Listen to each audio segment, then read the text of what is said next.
Gaston, you've got to check this out. What is it, LeFou? Look! A Disney villain character review based around me? Ha! No one criticizes Gaston. It should be a good one. It should be a good one. You kidding? No, nothing helps. I'm already disgraced as it is. Who, you? Never. Gaston, you've got to pull yourself together. Gosh, it disturbs me to see you, Gaston, looking so down in the dumps. Every guy here'd love to be you, Gaston, even when taking your lumps. There's no man in town as admired as you. You're everyone's favorite guy. Everyone's art and inspired by you, and it's not very hard to see why. No one's slick as Gaston, no one's quick as Gaston, no one's neck is incredibly thick as Gaston's, but there's no man in town half as manly. Perfect, a pure paragon. You can ask any Tom, Stick, or Stanley, and they'll tell you whose team they prefer to be on. No one's been like Gaston, a kingpin like Gaston. No one's got a swell clipped in his chin like Gaston. As a specimen, yes, I'm intimidated by what a guy like Gaston. Gaston is the best and the rest is all drips. No one fights like Gaston, downs his lights like Gaston. In a wrestling match nobody bites like Gaston, but there's no one as burly and brawny. As you see, I've got biceps to spare, not a bit of him scraggly or scrawny. That's right, and every last inch of me is covered with hair. Gaston matches wits like Gaston. In a spitting match nobody spits like Gaston. I'm especially good at expectorating. Put 10 points for Gaston. When I was a lad, I ate 4 dozen eggs every morning to help me get large. And now that I'm grown, I eat 5 dozen eggs, so I'm roughly the size of a barge. No one shoots like Gaston, makes those boots like Gaston, then goes chomping around wearing boots like Gaston. I use antlers in all of my decorating. Say it again, who's a man among men, and then say it once more, who's the hero next door, who's a super success, don't you know, can't you guess, ask his fans and his 5 hangers on. There's just one guy in town who's got all of it down, and his name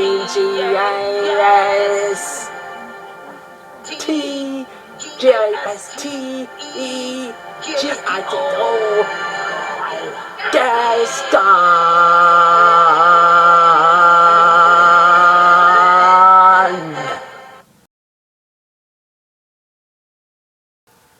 Bonjour YouTube, Film Buff 06 here, coming your way with my long-awaited 5th Disney villain character review of the series. Halfway through, it's unbelievable. This time I'm going to review a character that is widely regarded by most Disney fans to be one of the most realistic, psychologically complex, and quite physically attractive Disney villains. And that is, of course, Gaston from Beauty and the Beast.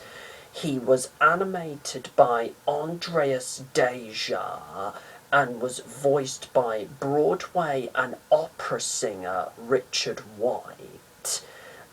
In fact, Gaston was initially going to be voiced by Rupert Everett, but the producers turned him down because they felt he didn't sound arrogant enough.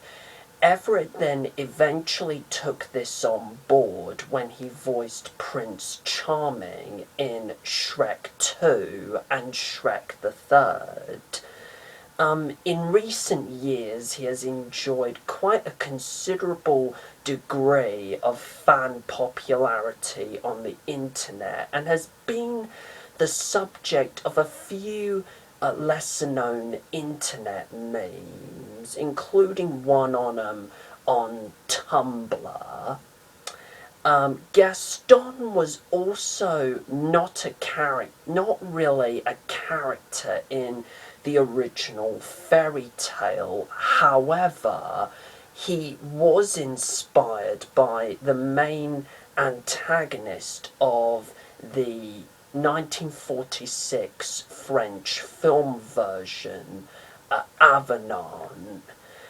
Speaking of which, a proposed sequel to Beauty and the Beast was going to actually feature a character named Avenant, who was going to turn out to be the revenge-seeking younger brother of Gaston as the villain. But of course, fortunately, the idea was scrapped, you know.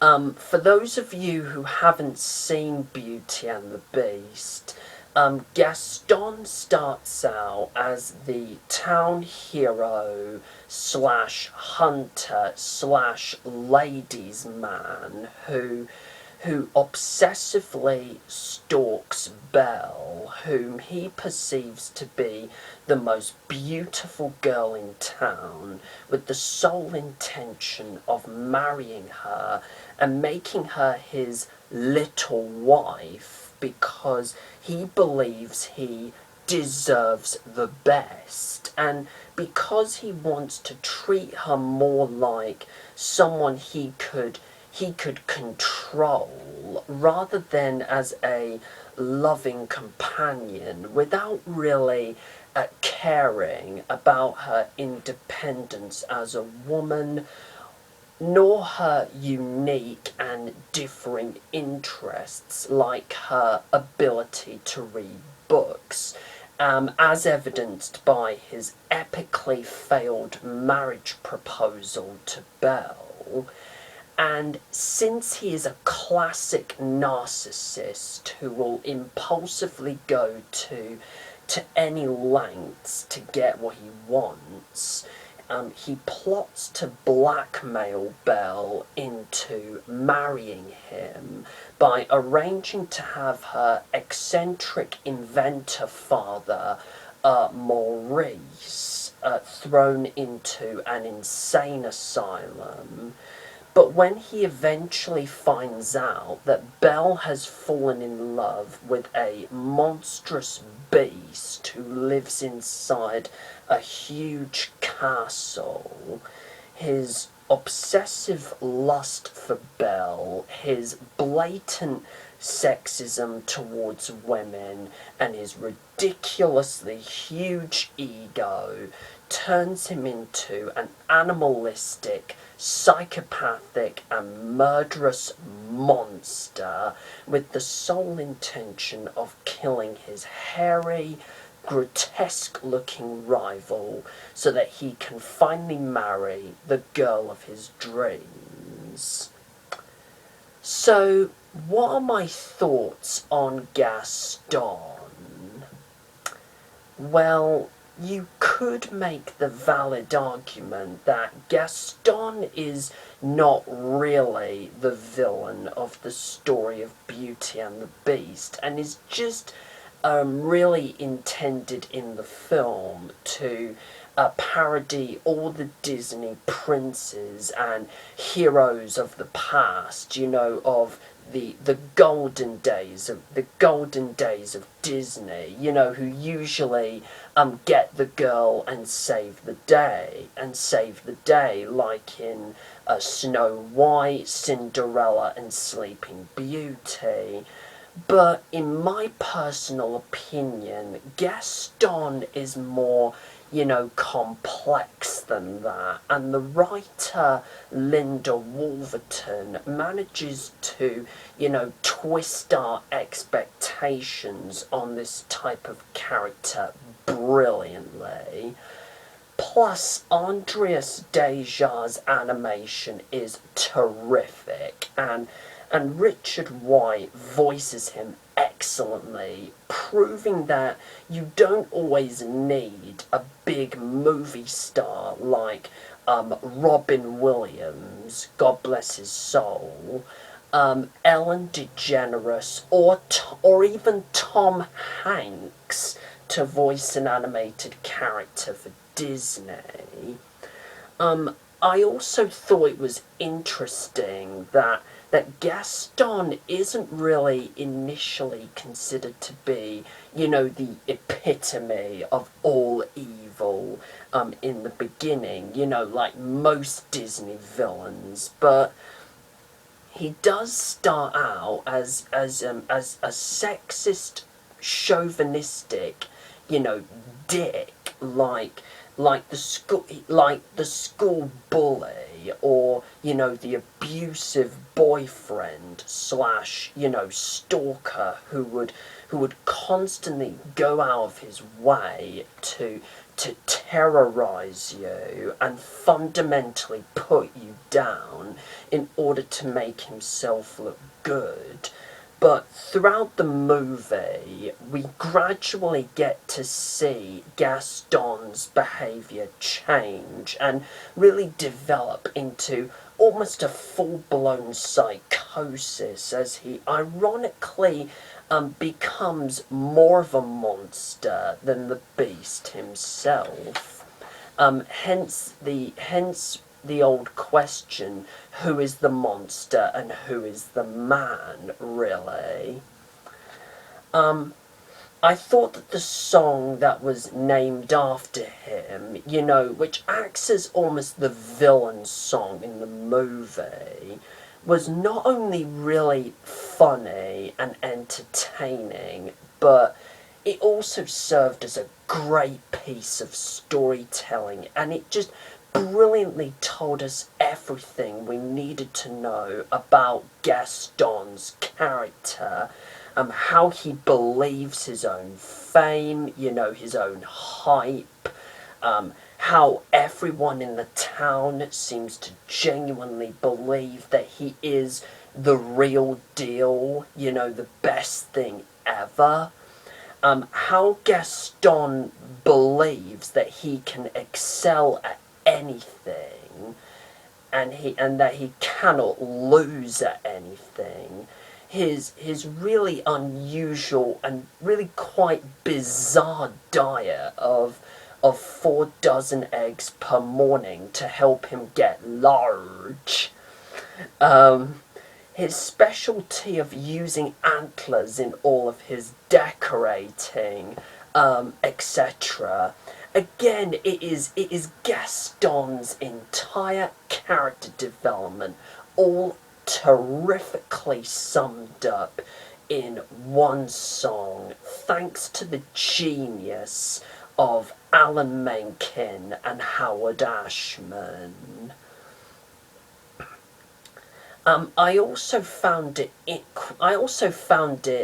quite interesting that Gaston seems to have earned undying respect and admiration from all the villagers in the same town that Belle and her father are living in, and that they all seem to be, you know, awed and inspired by him, as if, you know, they are their own fan club, as well as the fact that that Gaston has the ability, you know, the psychopathic ability to manipulate everyone in the village into doing what he tells them to do by telling them what they want to hear.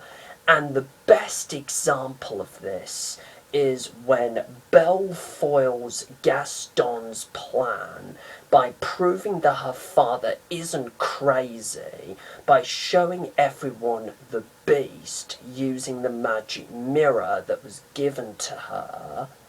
When Belle tries to explain to the villagers that the beast is actually kind, gentle, and friendly, despite looking quite hideous, thus poking fun at the fact that poking fun at the argument that Belle is suffering from Stockholm syndrome at this point.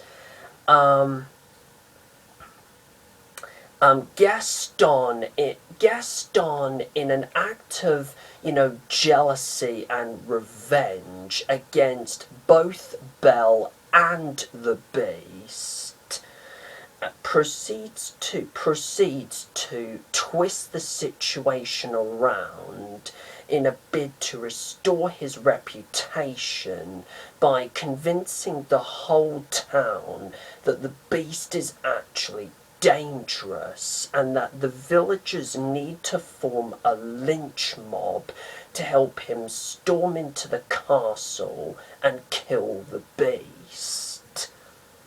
The physical and metaphorical contrast between Gaston and the Beast, I thought, was just brilliantly awesome, and made for a very, very interesting and complex dynamic, because this was far from the usual good versus evil battle that you would normally expect in a Disney movie.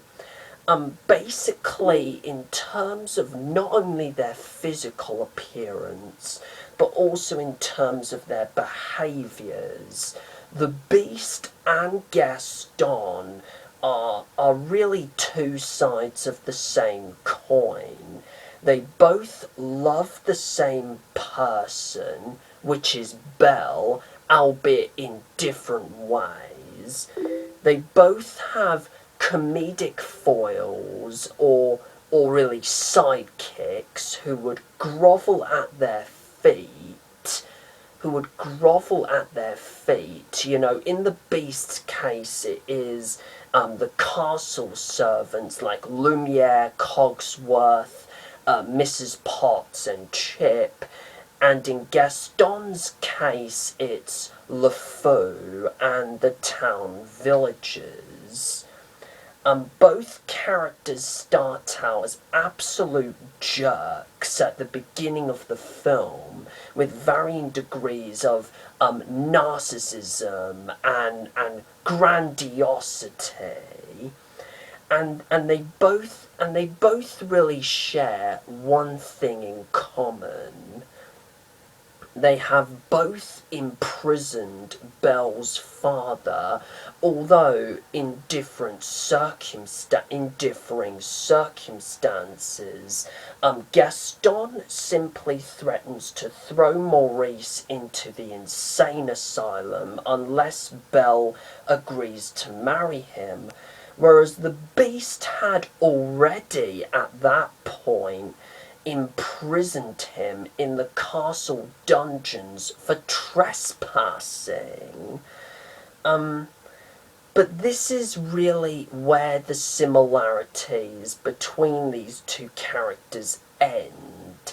In keeping with the basic moral of Beauty and the Beast, that true beauty comes from within, that true beauty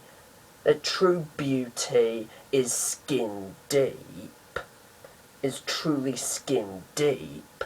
The beast in the end is the one whose behaviour changes for the better as a result of loving Belle, whereas Gaston naturally allows his egotism to fundamentally consume him, consequently becoming arguably more monstrous than the creature he is seeking to eliminate.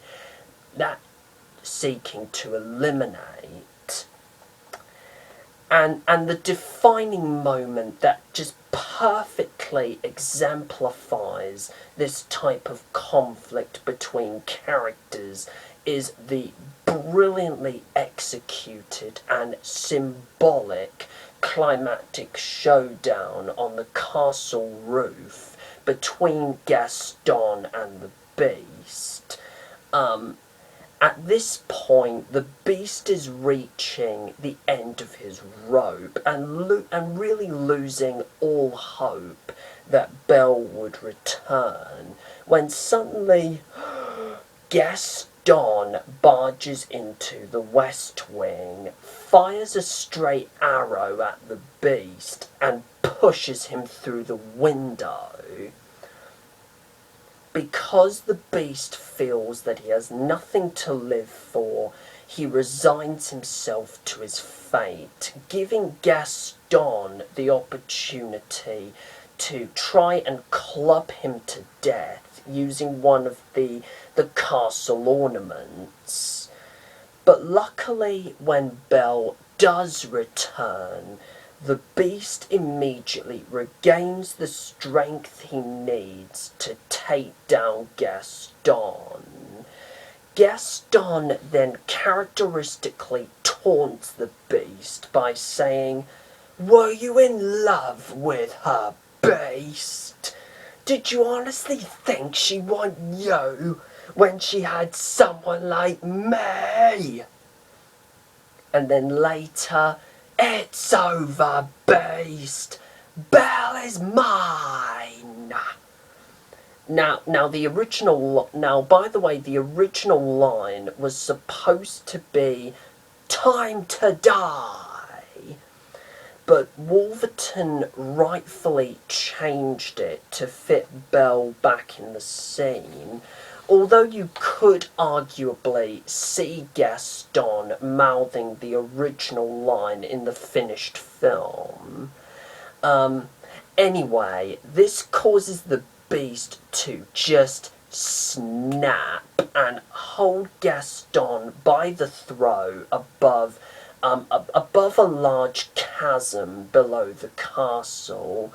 Gaston then promptly loses his cool and pathetically begs the Beast to spare his life, which he eventually does upon realizing that his love for Belle has thoroughly changed him, and that he is no longer the bitter, remorseless, selfish monster he used to be, and that Gaston is probably not worth it, so he just tells him to get out and leave the castle. When the Beast climbs up the roof to reunite with Belle and embrace her, this gives Gaston the opportunity to also climb up the roof and literally stab the Beast in the back.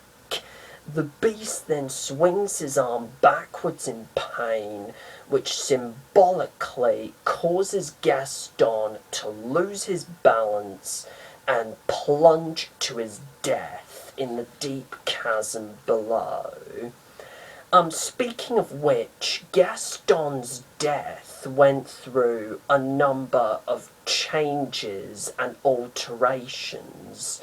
Firstly, he was going to survive the fall with a broken leg and get eaten by the wolves that attacked Maurice and Belle earlier, but this idea was scrapped because the writers thought it would be too graphic and and dark for a Disney film. Secondly, he was not only going to stab the beast in the back, but also in the leg. But the writers decided to cut out the second injury from the final script in order to understandably edit the violence. And finally, Gaston was even originally going to commit suicide after stabbing the beast in the back and laugh maniacally while falling from the tower in the narcissistic belief that if he cannot win Belle back, then nobody would, which arguably might explain why Gaston chose such a dangerous position to stab the beast from behind, despite acknowledging the fact that he has had no chance in hell of winning Belle's heart at all. I thought Gaston's death, the way it turned out in the finished film, was just simply perfect. You know, despite Gaston's admittedly quite hilarious death scream, and I have to say, it is probably one of the best Disney villain deaths in movie history. I think it really has to be said. Overall, in my honest opinion, what else is there to be said about Gaston other than he deserves to be the first Disney villain of the series so far to receive my prestigious rating of a perfect and awesome-tacular 10 out of 10. Now, feel free to leave a comment in the section below and let me know your own personal thoughts on Gaston and also what you'd rate him out of 10. Plus, feel free to subscribe to my channel. My next Disney villain character review is going to be of Ursula, the Sea Witch from The Little Mermaid. My next video,